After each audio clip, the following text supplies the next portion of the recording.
Hola, ¿cómo están? Bienvenidos al podcast de Libre Comercio. Hoy voy a platicar con Antonio Serrano de Saltillo, Coahuila, y vamos a platicar vamos a este análisis de cómo está la situación en relación al Tratado de Libre Comercio, toda la parte de las últimas negociaciones del tratado, el impacto real que está teniendo en la economía de México. Y también vamos a platicar sobre esta situación del Mundial, esta Copa del Mundo, donde las expectativas de turismo y las expectativas económicas, pues no han sido las que se esperaban, ¿no?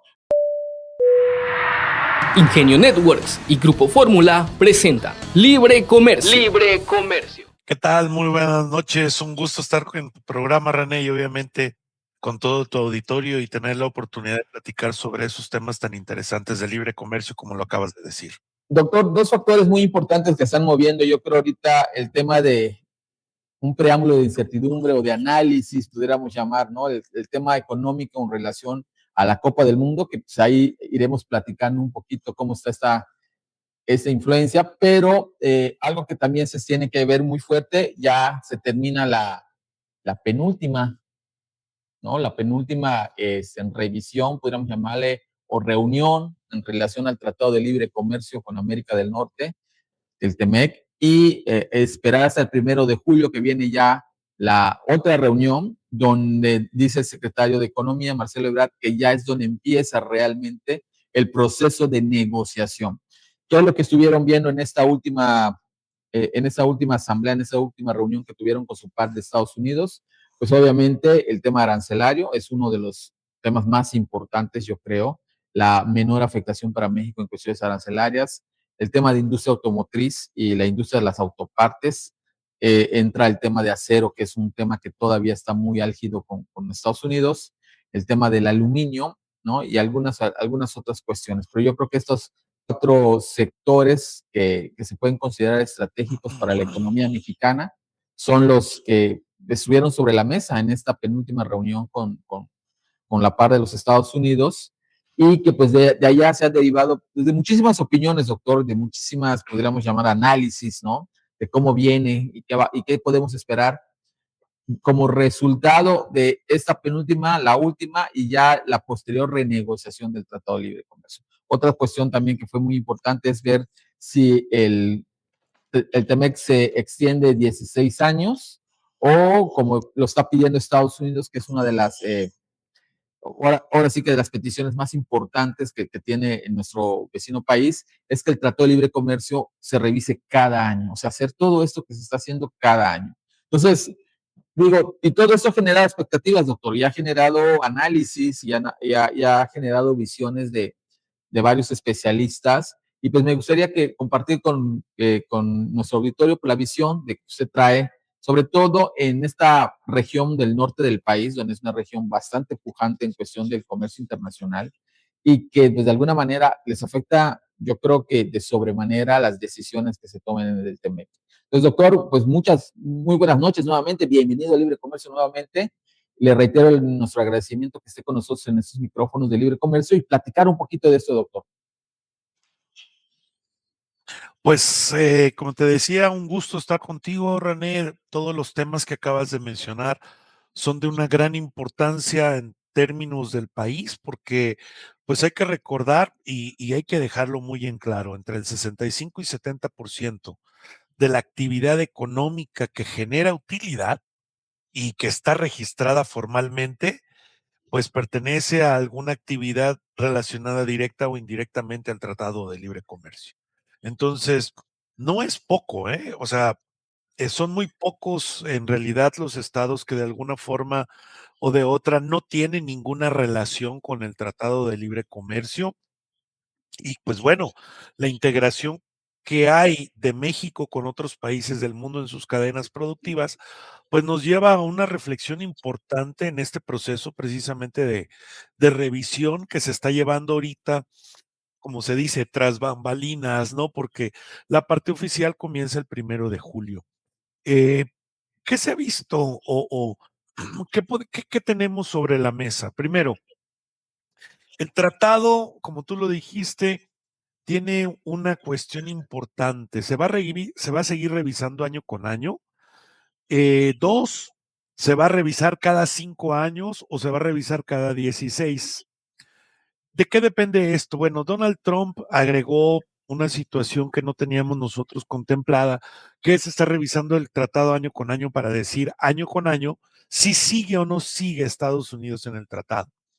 Eso no es una buena idea porque pues tendríamos una incertidumbre importante pues vamos a decirlo así, cada 9 meses estaríamos trabajando bien y luego tendríamos 3 meses de no saber si sigue o no sigue la inversión derivada del Tratado de Libre Comercio. Poco se ha dicho al respecto, pero no es una cosa menor. Por otro lado, en este mismo tenor, Donald Trump ha amenazado con que pues él no necesita, o el país no necesita tener un tratado de libre comercio porque todo se produce allá. Pues la realidad es que sí, no está diciendo una mentira. El problema es que se produce a un nivel bastante más caro. Claro. Entonces, tenemos que entender que la renegociación del tratado está pasando por diferentes fases. No va a pasar, estamos casi seguros que no va a pasar el hecho de que el tratado se esté revisando año con año. No es rentable para nadie, ni para Estados Unidos, ni para Canadá, ni para nosotros que estaríamos sujetos a una serie de condiciones, como te digo, cada 9 meses tendríamos un tratado y luego otra vez revisarlo.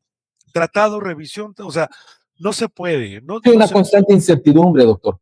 Exactamente, y no se puede, operativamente tampoco se puede, porque tú acabas de decir, acá para nosotros, hasta una noticia cambia el ciclo productivo. Y te lo digo, por ejemplo, hubo mucho desorden desde que entraron los aranceles y hay que decirlo, al menos los aranceles en la frontera de Chihuahua y en la frontera de Coahuila empezaron a aplicarse realmente hasta mayo, porque hasta mayo del año pasado, porque nadie sabía ni de cuánto eran los aranceles, ni había los sistemas de cómputo necesarios para poderlos procesar. ¿Ok?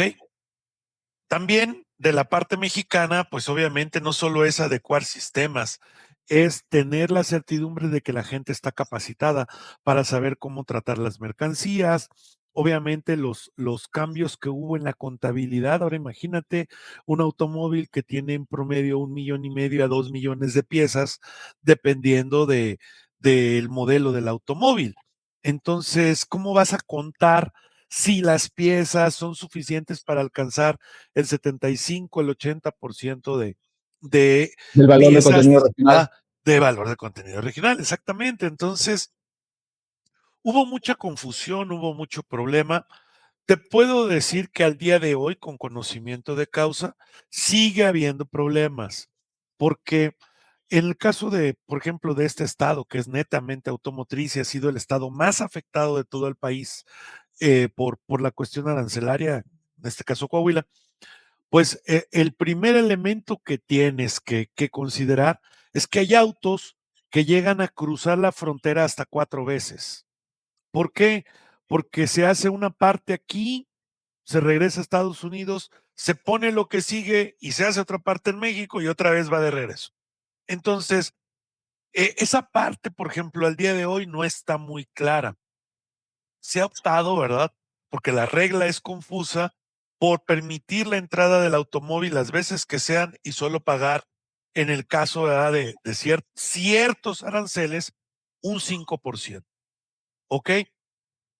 Algunos dicen que eso está mal, que está bien, que en el futuro, si se revisa, eso podría generar problemas. Pues sí, en el futuro, o como lo decía uno de esos grandes economistas, el señor Keynes, en el largo plazo todos estamos muertos. Entonces, el día de hoy se tienen que resolver algunas cosas y la verdad es que se están permitiendo por esa vía algunos ajustes.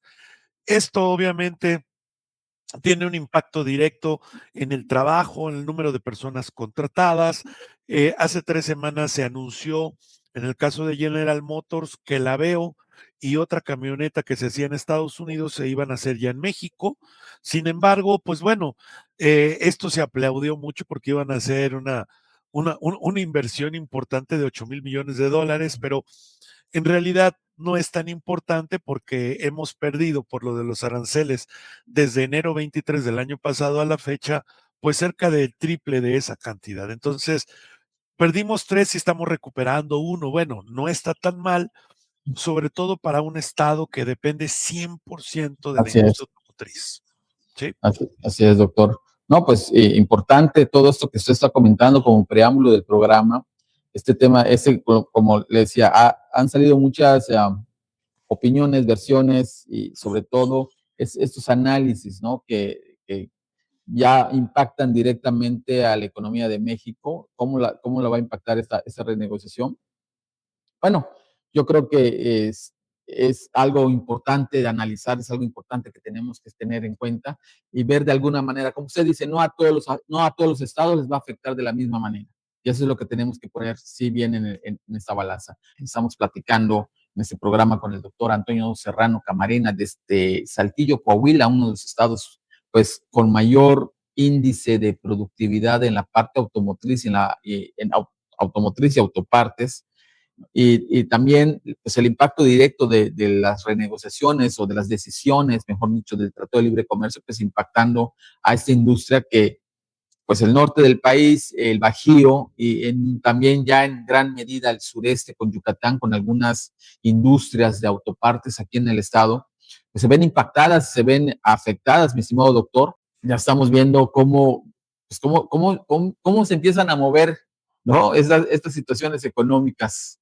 Sí, desde luego, mi estimado amigo, y hay que dejar en claro 2 cosas que tenemos ahorita. Primero, vivimos en un mundo caótico, por eso cuando platicábamos originalmente sobre algunos detalles de lo que está pasando en el mundo, te decía que lo único cierto que hay en este momento es que el mundo está en caos, no entendemos cómo se están dando muchas cosas, la actividad económica pues está pasando por una serie de altibajos muy pronunciados que teníamos tiempo, así te lo digo, desde los 70s, no teníamos este tipo de economía que se llama de montaña rusa, ¿no? O bueno, no se llama, se le dice así, que es una economía donde de un día para otro, es más, en minutos puedes cambiar la historia de la humanidad con precios tan altos del combustible, ¿verdad?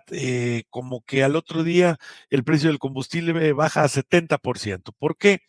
Pues porque una simple declaración pone la alerta a los mercados, porque las especulaciones, porque los dichos, porque cualquier cosa que se exprese, desgraciadamente, y aquí hay que ser también muy preciso, tanta comunicación que hay ahora, las redes en general, proporcionan una información de gente que no sabe realmente del tema, pero ante su proyección, a veces no solo nacional, sino internacional, ocasiona que esa información desvirtuada pueda llegar a hacer eco en la gente.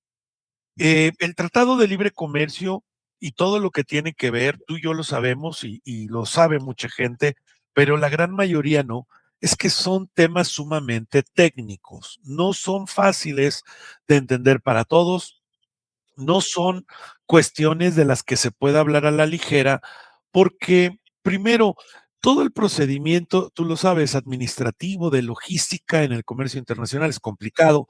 Pagar impuestos internacionales es todavía más complicado si uno no sabe, si uno no tiene el conocimiento.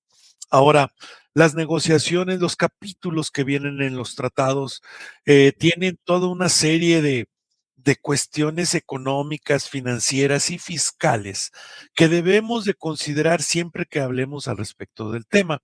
Ahorita lo decíamos, la diferencia entre que si el tratado se revisa cada año o se deja hasta dentro de 16 años, implica para México una cantidad de inversiones que es más, no lo vamos a calcular aquí porque no tendría caso, pero es una diferencia en términos de trabajo de alrededor de 8 millones de empleos, cuando menos.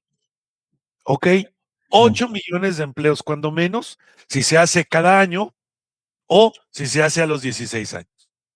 O sea, hay que ser muy claro. Mira, Sí. 8 de cada 10 empleos, y lo dijimos en el programa anterior, 8 de cada 10 empleos en el norte del país están relacionados al comercio internacional de manera directa. ¿Ok? Oye, pues el comercio y la pequeña empresa, pues sí, pero el comercio y la pequeña empresa contratan 2, 3 personas, mientras que las grandes empresas internacionales, tanto en el esquema maquilador como no maquilador, pues estás hablando de empresas promedio, ahorita de 1,234 empleados por unidad productiva internacional, de acuerdo al INEGI. ¿Ok? Entonces, ve la diferencia. Y en ese sentido, tener certidumbre, pues puede ayudar a que estas empresas puedan invertir más, puedan hacer más cosas, no solo para Estados Unidos, ya General Motors nos lo está enseñando. El Aveo que se va a producir en México y que se va a producir aquí en Saltillo es para el mercado nacional y para Brasil. ¿Ok? O sea, ya estamos aprovechando las instalaciones y la capacidad productiva para movernos a otro mercado. Las propias empresas norteamericanas ya no están viniendo a México solo para vender en Estados Unidos, México, Canadá, Sí, sino también para hacer punta de lanza en el resto de América Latina. Esto lo ha dejado claro el presidente Trump. Trump quiere y está luchando por un programa continental donde lo primero que está haciendo sin tener una posición política es deshacerse de gobiernos de izquierda que para él son poco productivos y representan una amenaza de seguridad nacional para Estados Unidos. ¿Ok? Ahora, la negociación del tratado con toda esta situación geopolítica que se está dando en el mundo, primero pues la guerra que tenemos a nivel de Rusia y a nivel de Ucrania, y digo tenemos, porque a México le está afectando en torno a los precios del acero. Nos llegan a nosotros mayores pedidos de acero, pero nosotros, desgraciadamente, no tenemos una competitividad importante en este sector. Sí tenemos empresas importantes en acero, pero nosotros en realidad importamos acero más que exportarlo. Sí exportamos y exportamos un poco para lo mismo, para la industria automotriz. De hecho, pues aquí en Coahuila somos el tercer estado más exportador después de Nuevo León y después de Michoacán, que tiene las acereras ahí en Lázaro Cárdenas y en toda esta zona. Entonces, hay oportunidades todavía para generar más volumen de negocio para México con el tratado. Desgraciadamente todo proceso y luego todavía viene el mundial, que sí, como tengo algunos datos importantes, ¿no? Primero, la ocupación hotelera del mundial, pues no es la que se esperaba. Para el caso mexicano, la ocupación, sin tomar en cuenta de manera específica el número de turistas extranjeros, ronda el 68, 69% a nivel nacional. No se alcanzó lo que se quería.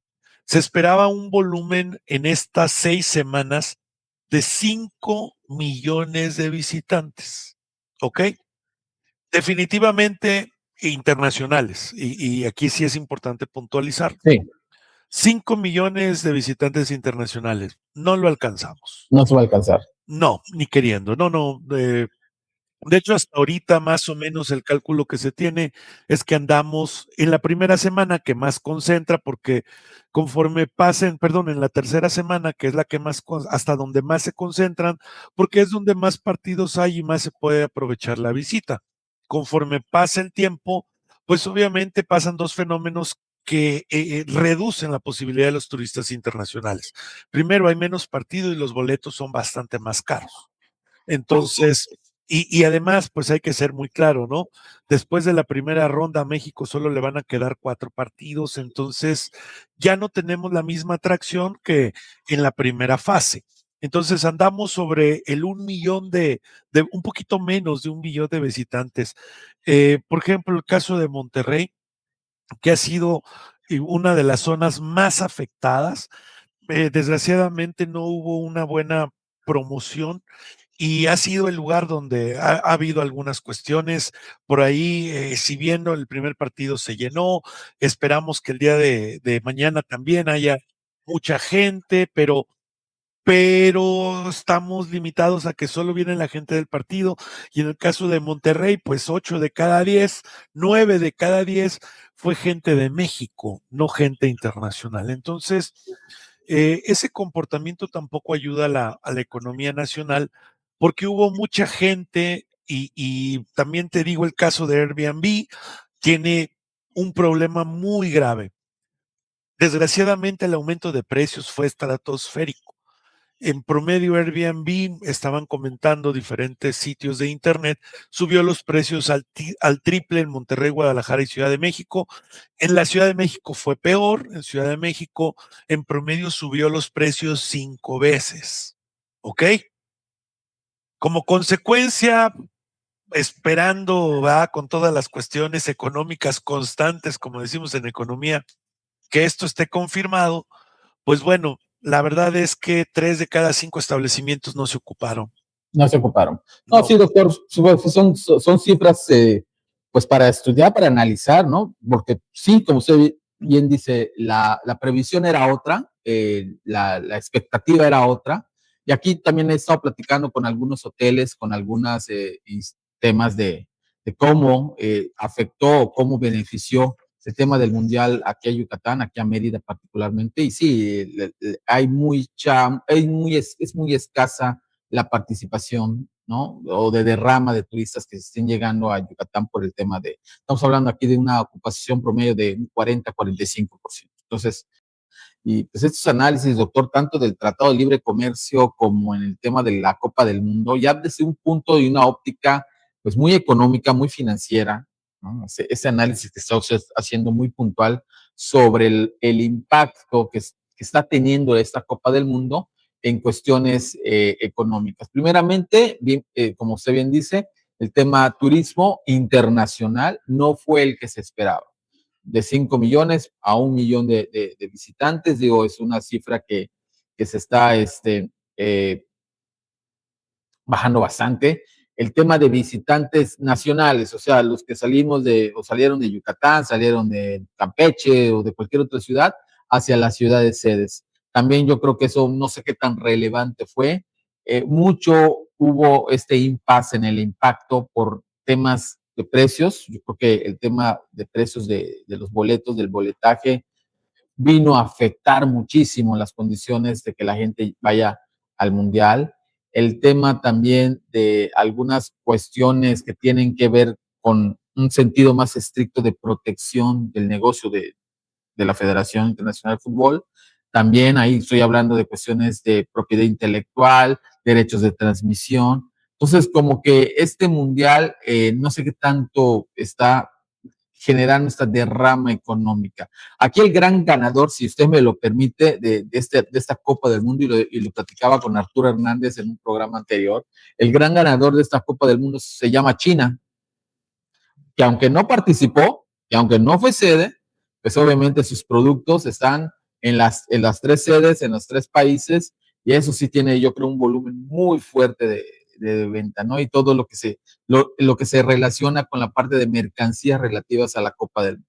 Entonces, doctor, pues sigamos con ese análisis que usted nos hace el favor de proporcionarnos desde un punto de vista económico, cómo de alguna manera pues la primera instancia que fue el turismo internacional no fue lo que se esperaba. El turismo nacional, doctor, está generando esta compensación de lo que no se dio a nivel internacional en cuestión de turismo. No, la respuesta muy clara es no, y déjame te platico algo que el día de ayer en un pequeño conversatorio estábamos viendo algunos colegas y yo. Mira, se hizo mucho énfasis en que el mundial iba a dejar muchas divisas. Se había calculado que la derrama económica del mundial iba a ser 50,000 millones. Fíjate bien, 50,000 millones. Y se hablaba en ese entonces de pesos, luego que si de dólares, que si no sé qué. Bueno, vamos a dejarlo en 50,000 millones de pesos para hacerlo más realista. Es una cifra potencialmente real, asumiendo más o menos un 30% de la ocupación de los estadios por extranjeros, asumiendo que los hoteles de las sedes estuvieran ocupados en un 95% en adelante. Nada de eso pasó. Ahora, ¿qué sucede hacia el interior de México? Mira, el costo de los boletos ocasionó, y te lo digo porque volteo a ver a mi alrededor y amigos, familias cercanas a mí que fueron, hicieron un una inversión de la vida y sacrificaron cosas como estas. Hubo una familia que yo conozco que decidieron ir al Estadio Azteca al partido de ayer. El partido de ayer lo que hizo fue el costo de los boletos de los 4 de la familia era equivalente al viaje de 10 días en Disneylandia en Orlando. Entonces cancelaron su viaje allá a Orlando y aquí fueron a la Ciudad de México 3 días, 2 noches, fueron al partido y van a regresar mañana. Entonces, ¿qué gastaron? ¿Te van a dejar los turistas mexicanos la misma cantidad que los turistas internacionales? La respuesta es no, porque el poder de compra del peso contra el peso no tiene ventaja. Situación que cuando viene, por ejemplo, una persona de Estados Unidos, de Canadá, de Europa, pues trae euros o trae otras monedas que con respecto al peso tienen un poder de compra mayor. Por eso era importante tener nosotros una cantidad importante o una cantidad grande de turistas internacionales para que nos dejaran esta derrama económica y los precios de todo, pues aunque sean 3, 4, 5 veces mayor, pues para un turista podrían ser nada más 2 veces o máximo 3 veces. Para un mexicano esto es complicado. La gran crítica que se ha hecho es el mexicano llega al estadio, vive el partido y con la fresca se va. ¿Qué está pasando en el Estadio Azteca? Estás viendo no a las clases populares, estás viendo a las clases pudientes asistir a los estadios por obvias razones, el costo de los boletos, pero viven en México. Entonces, ¿hay un gasto extra? No, no está pasando eso. Ayer en Guadalajara se vivió. Se supone, por ahí alguien soltó un dato que 7 de cada 10 de los asistentes al estadio Akron eran de Guadalajara. ¿Sí? 3 de fuera, bueno, ¿de fuera de dónde? ¿Verdad? Porque decían, bueno, es que pueden ser de otras ciudades cercanas donde pues vas y vienes, ni siquiera ocupas hotel. El caso de Guadalajara pues tiene muchas ciudades importantes a su alrededor. Tienes Querétaro a 3 horas, tienes Morelia a 2 horas, tienes grandes ciudades que yo puedo ir al partido, salgo a las 9, 10 de la noche, a las 12 de la noche estoy en mi casa. O sea, no implica necesidad de quedarme. León, Guanajuato, Aguascalientes, que están sumamente cerca. Mira, hacían un recuento del Estadio Akron ayer muy interesante en un canal de YouTube. Y decía esta persona que hacía el análisis, ¿para qué? Dice, no nos hagamos locos. No se veía gente extranjera ni en los alrededores, más que muy poca realmente. Muy poca. Sí. Pero ponle, mira, Guadalajara tiene 5 millones de habitantes en su área metropolitana, pero tienes alrededor de Guadalajara otros 5 millones, porque tienes Aguascalientes, fíjate, Aguascalientes está a 2 horas, León está a 1 hora 20, hora y media cuando mucho. Y ya tienes ahí, fíjate, entre Aguascalientes y León tienes 2 millones de habitantes pasaditos. Querétaro está a 3 horas y cuarto, ¿sí? Ya tienes otro 1.5 millones casi. Fíjate, tan solo ahí ya tienes otros 4 millones. Y además, ¿qué le tienes que agregar? Morelia y su zona metropolitana, casi San Luis. Habitantes. San Luis Potosí, que está a 3 horas y media también. O sea, no necesitas allegarte. Fíjate, 2 de los 3 estadios tienen en sus alrededores más de 10 millones de habitantes, lo suficiente con la capacidad económica, porque con que 100,000 tengan para comprar boletos, pues ya la hiciste. Entonces, Guadalajara no está teniendo la afluencia de visitantes internacionales que se esperaba. La Ciudad de México, bueno, pues es más difícil porque tendrías que separar los que vienen de negocios de los que vienen solo al Mundial y bueno, por eso es un poco más complicado. Y en el caso de Monterrey, pues el caso de Monterrey es bastante más sencillo. Si bien Monterrey no tiene grandes ciudades a su alrededor, más que en el caso muy, muy cercano a nosotros de Saltillo, que estamos a 50 minutos, y en el caso de Nuevo Laredo, que sería también una ciudad grande, que está a 2 horas, pues bueno, fuera de eso, bueno, pues ya Reynosa está a 3 horas, también tienes 1,5 millones de habitantes, pero en general Monterrey es un núcleo solo. Y lo que estamos viendo es que la misma población de la región se está encargando de llenar en la mayoría de los casos el estadio. Ok, ahora, los pocos huecos que están quedando, porque el reporte que hay es que, por ejemplo, el partido de México sí se llenó, pero el partido, pues, de otros equipos, por ejemplo, ¿a quién le interesa ver la República Checa contra Sudáfrica? Pues yo creo que solo a los checos y a los sudafricanos. Y después del empate, pues prácticamente ya a nadie le va a interesar ver eso, ¿no? Los siguientes partidos, pues la verdad es que ya en la fecha 3 se pone muy bien para algunos equipos, pero ya en la fecha 3 de esta primera fase ya hay equipos descalificados. Sí, ya. Ya hay equipos descalificados y entonces esos partidos, aunque tengan los boletos vendidos, no van a tener gente. Sobre todo si son equipos, por ejemplo, Curazao, ¿no? Curazao jugó con Alemania el primer partido y pues no se llenó en Estados Unidos, ¿sí?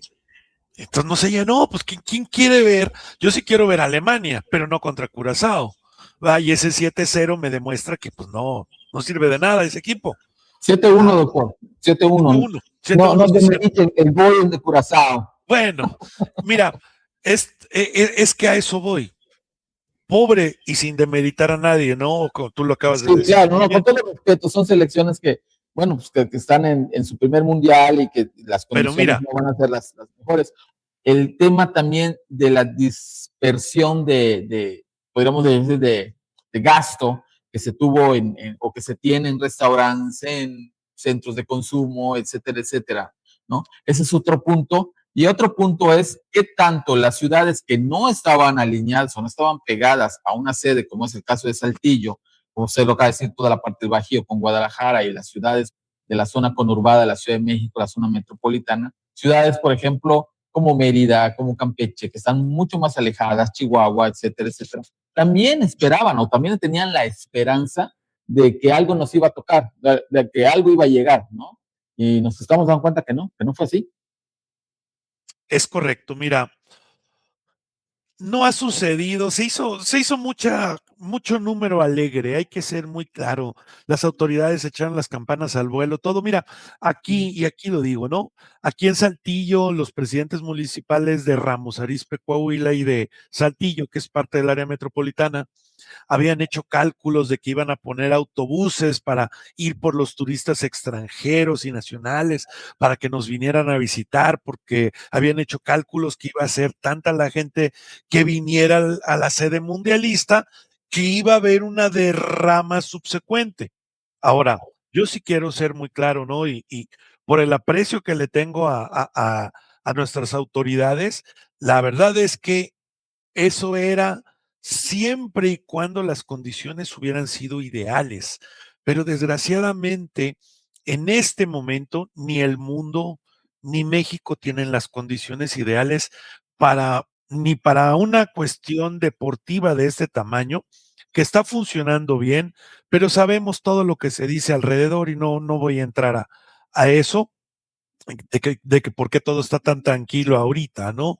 Y que por qué no sucede nada, por qué no hay noticias de nada y no está pasando nada malo. Si tú te das cuenta, durante el Mundial no ha habido ni balaceras, ni asesinatos, ni nada. No voy a decir más para no hacer teorías de ningún tipo, sino hechos económicos y hechos internacionales.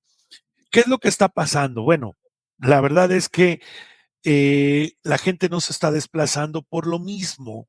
Lo que hablábamos hace un momento en el corte, antes del corte, René, es parte de este fenómeno.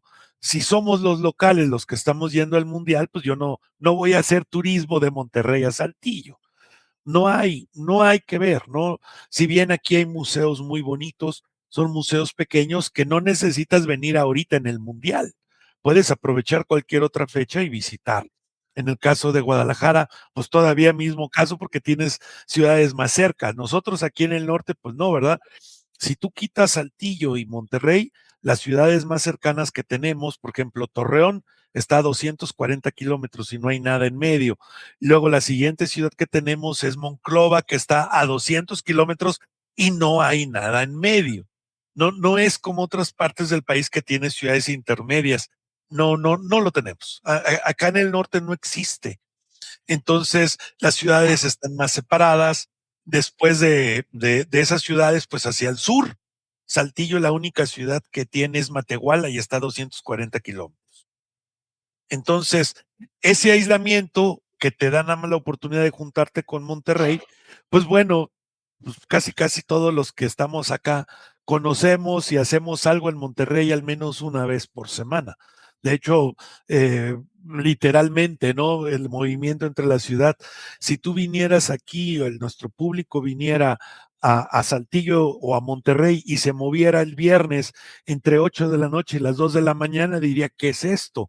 O sea, son dos carreteras las que tenemos, cada una de 4 carriles, y a esas horas parece bulevar.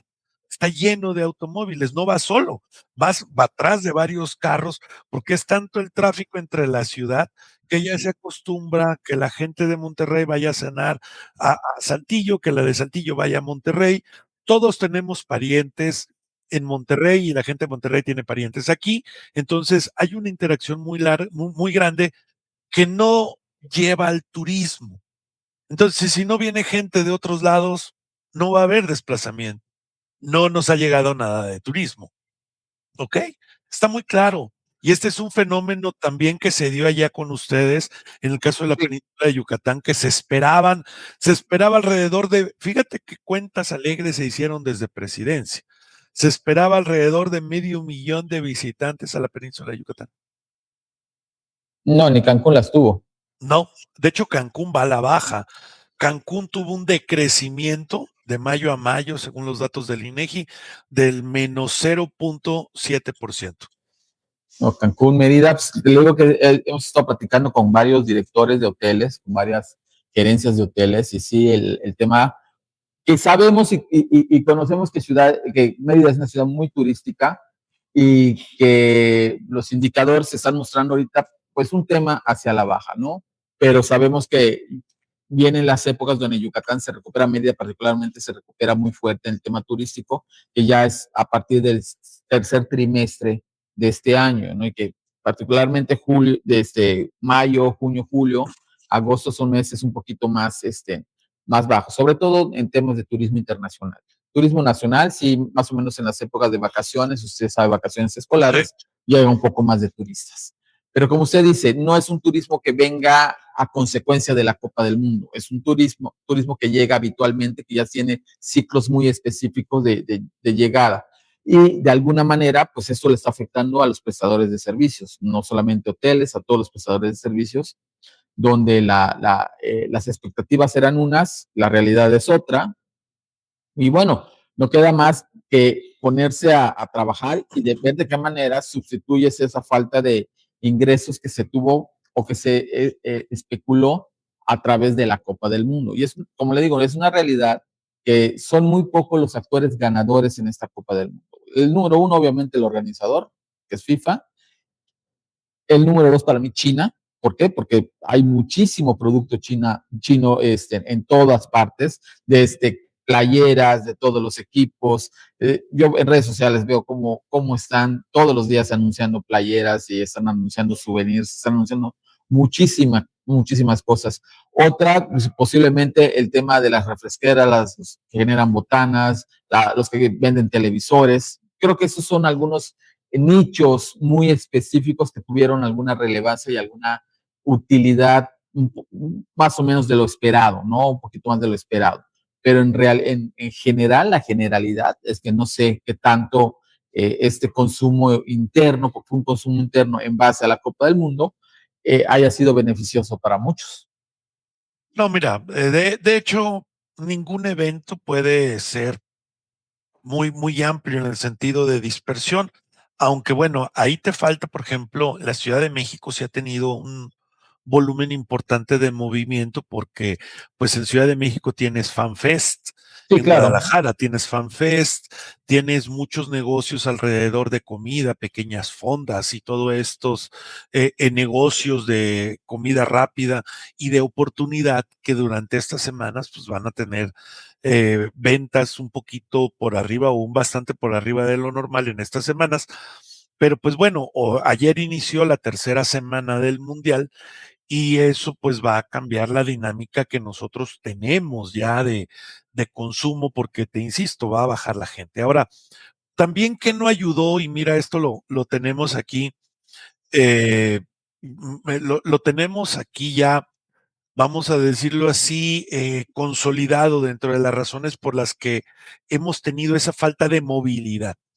Los boletos de avión han subido de manera importante, René y amigos del auditorio, porque pues ustedes saben, el precio de la turbocina subió 30% desde el inicio de la guerra de Estados Unidos con Irán hasta ahorita. Entonces, ¿qué ha estado sucediendo? Los precios están un poquito o un bastante más caro, dependiendo de cómo lo resientas. Sí. Desde los vuelos nacionales hasta los vuelos internacionales han subido de precio y esto pues ha hecho que los planes de muchos turistas que vienen, mira, no es lo mismo el turista que hace un sacrificio para venir al mundial que el turista que hace turismo y aprovecha el mundial, no es lo mismo.